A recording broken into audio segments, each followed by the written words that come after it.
Halo brother, dimanapun kalian berada, semoga baik-baik saja, sehat dan banyak rezekinya.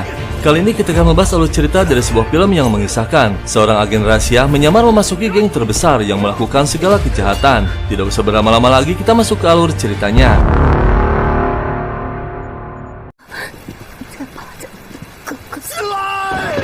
Kisah berawal kita diperlihatkan dengan seorang agen rahasia bernama Shinji. Dia terbangun dari tidurnya. Shinji merupakan seorang agen mata-mata yang menyusup ke dalam geng Lusui untuk membuktikan bahwa geng tersebut telah melakukan banyak kejahatan.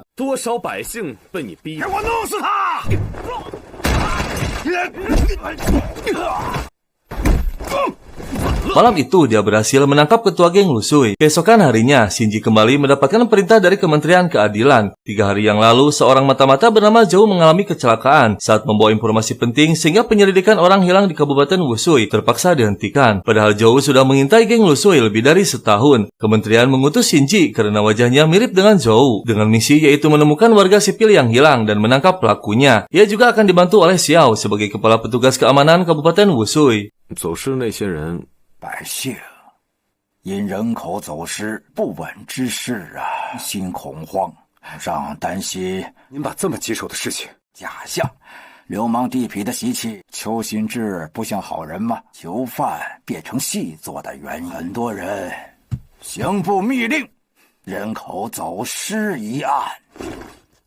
Sebelum melakukan penyamaran sebagai Zhou, Shinji harus mendapatkan beberapa luka di tubuhnya karena sebelumnya Zhou disergap dan tewas dengan 7 luka. Xiao mengingatkan bahwa dalam penyamarannya, Zhou adalah seorang cendekiawan yang berasal dari keluarga terkemuka. Shinji pun memulai penyamarannya. Dia mendatangi markas geng Lusui dan dihadang oleh salah satu anggota mereka. Shinji memberikan sebuah plakat otoritas hingga tak lama datang seseorang dengan memanggilnya ketua. Dia pun dipersilakan untuk masuk. Dan tanpa disadari, seseorang bertopeng mengawasi mereka.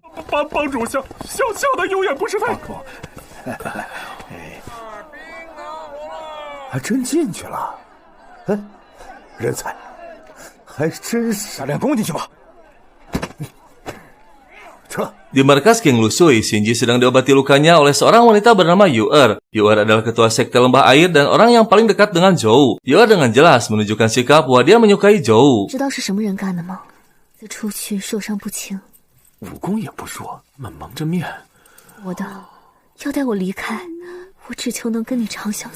Di tempat lain, sekelompok orang yang memakai topeng berkumpul. Salah seorang dari mereka memerintahkan yang lainnya untuk menghabisi seseorang.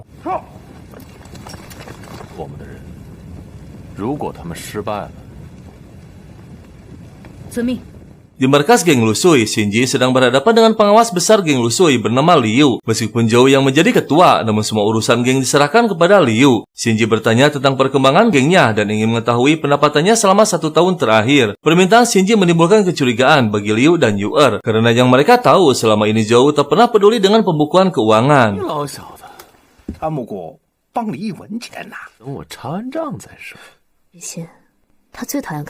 Pada malam harinya, dalam buku besar tersebut, Shinji mencari tahu apakah geng Lusui terlibat dalam kasus perdagangan terlarang. Warga sipil yang menghilang secara tidak wajar mungkin saja ulah para penjahat yang menginginkan keuntungan besar tanpa memandang aturan hukum.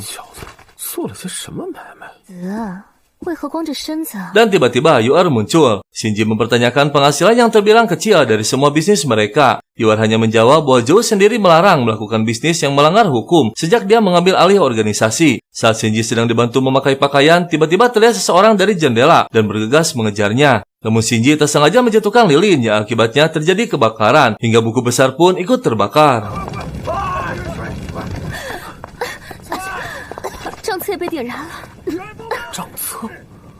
Shinji menemui Xiao dan bertanya tentang temuan dari buku besar geng Lusui. Shinji berpendapat bahwa Zhou sepertinya tak terlibat. Percuma juga menjadi mata-mata selama 1 tahun. Shinji pun pamit pergi, namun di tengah perjalanan tiba-tiba diserang sekelompok orang bertopeng. Dan tak lama Xiao pun muncul.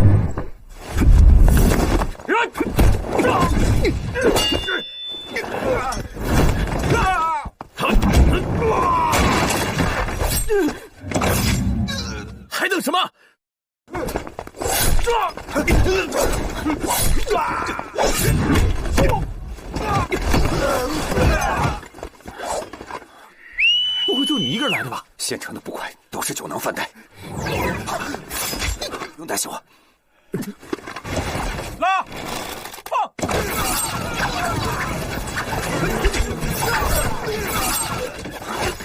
头，街巷黑灯瞎火的，看不清。让咱们射箭，也没说射什么。是。放！我万一……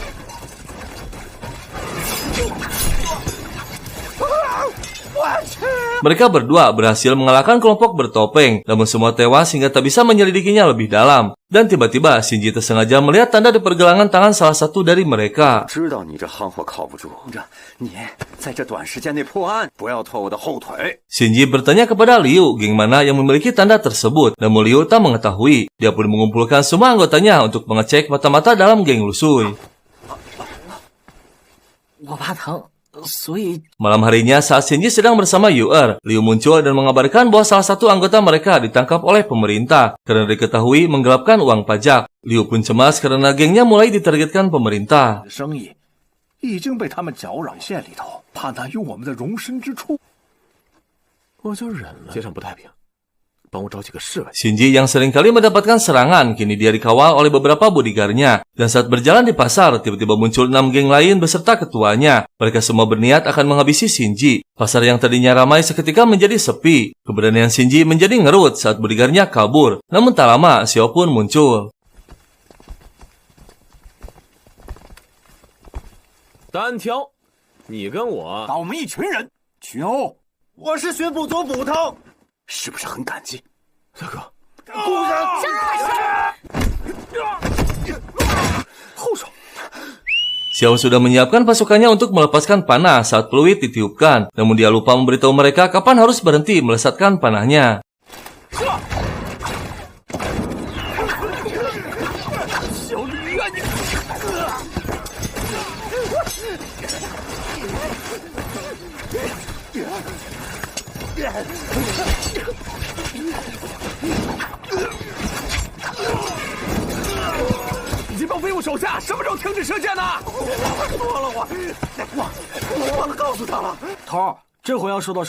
Akibat kejadian tersebut, Tuan Lu marah karena mereka sudah membuat keributan dan kepanikan warga sekitar. Dia menegaskan bahwa Shinji dan Xiao harus segera menemukan warga sipil yang hilang dan menangkap pelaku kejahatannya. 要造成泗水县更大的故事，要神不知鬼不觉的捉到恶人也抓了。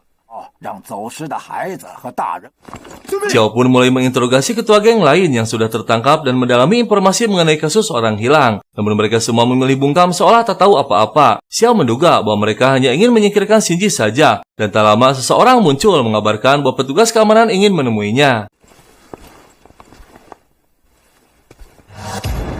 Shinji datang dan melihat banyak jasad yang sudah dikumpulkan. Xiao menjelaskan bahwa ada orang yang sengaja meracuni sumur di kantor kabupaten. Beruntung air sumur tersebut hanya diminum para tahanan saja. Jika tidak, semua orang di pengadilan akan tewas.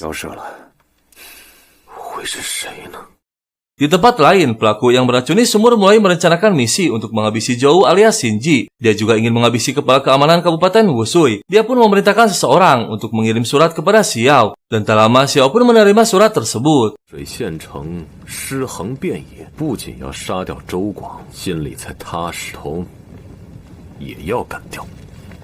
是。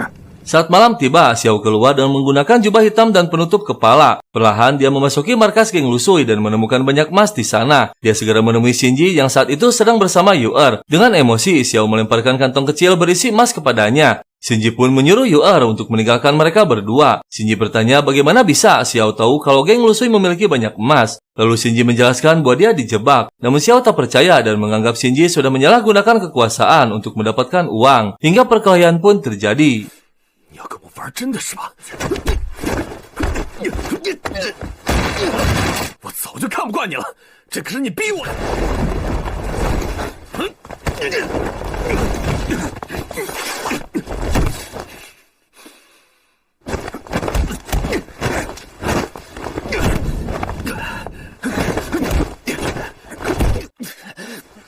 Saat perkelahian masih berlangsung, Shinji melihat ada seseorang yang siap melesatkan anak panahnya. Dengan sigap, dia melindungi Xiao hingga panah tersebut bersarang di punggungnya. Shinji meyakini bahwa orang tersebutlah dalang dari semua ini. 肯定是幕后之人，你有线索？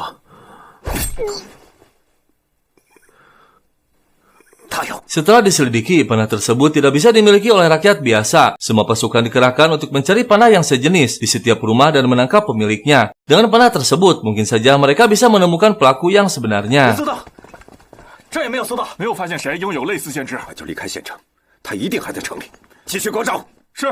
Shinji berinisiatif melakukan pencarian terpisah dan mulai mencari toko-toko pandai besi yang pernah membuat panah tersebut. Di salah satu rumah, seorang pria mengintip dari sela pintu dan terlihat panik. Tak lama pintu pun didobrak. Pria tersebut bersikeras bahwa ia tak memiliki panah yang mereka cari. Namun Shinji sudah mengetahui dari salah seorang pandai besi bahwa pria tersebut sudah mencarinya untuk membuat panah. Namun tiba-tiba,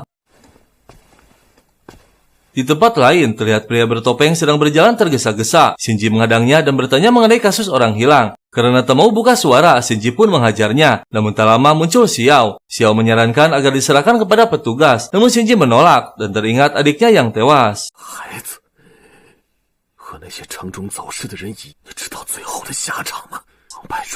Xiao masih berusaha membujuk dengan memberikan kabar dari Tuan Lu bahwa jenderal penjaga menemukan tambang emas di kabupaten. Kemungkinan warga yang hilang dibawa dan dijadikan pekerja paksa tambang. Pasukan pun bergegas mengepung lokasi tersebut untuk menyelamatkan warga yang hilang.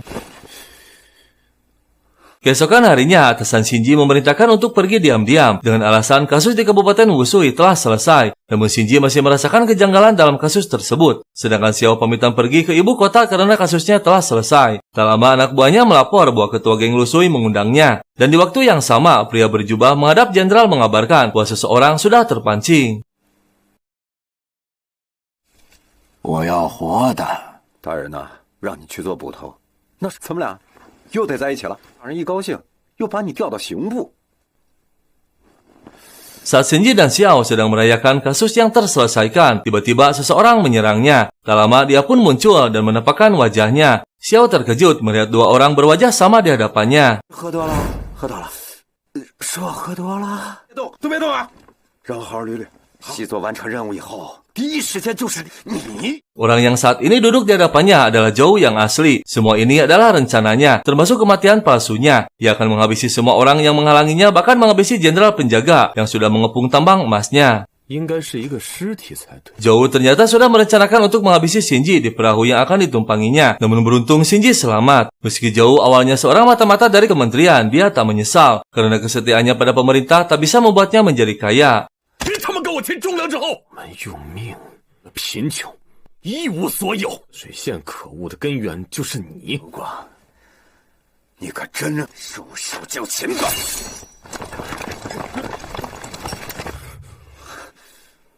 你以为知道了真相，一个不留，杀了他们？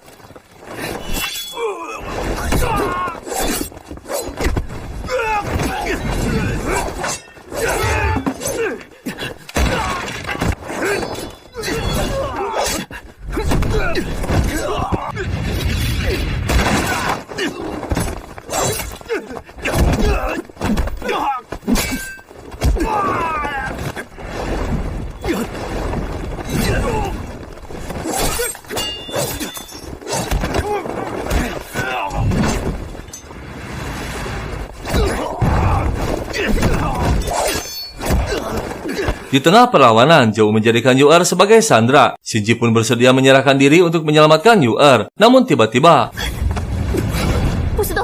子，奴家的身法还不错吧？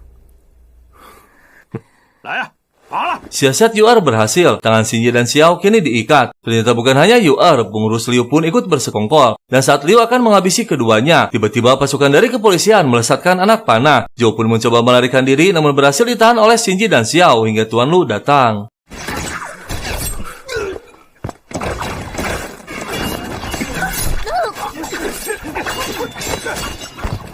吓死你了！叫你们是来抓人的，不是来看戏的。这个干嘛呢？ Dan akhirnya Zhou berhasil ditangkap. Namun dia tetap tak menyesali perbuatannya, malah mengancam Shinji akan segera dihabisi oleh gengnya. Akhirnya Xiao dan Tuan Lu memutuskan untuk memasukkan kematian Shinji. Dan hanya merekalah yang mengetahui alasannya. Dan kisah film pun berakhir. 这江水抹得太多了，憋得老夫真难受。点水意思意思就行了，它不会消失得太久。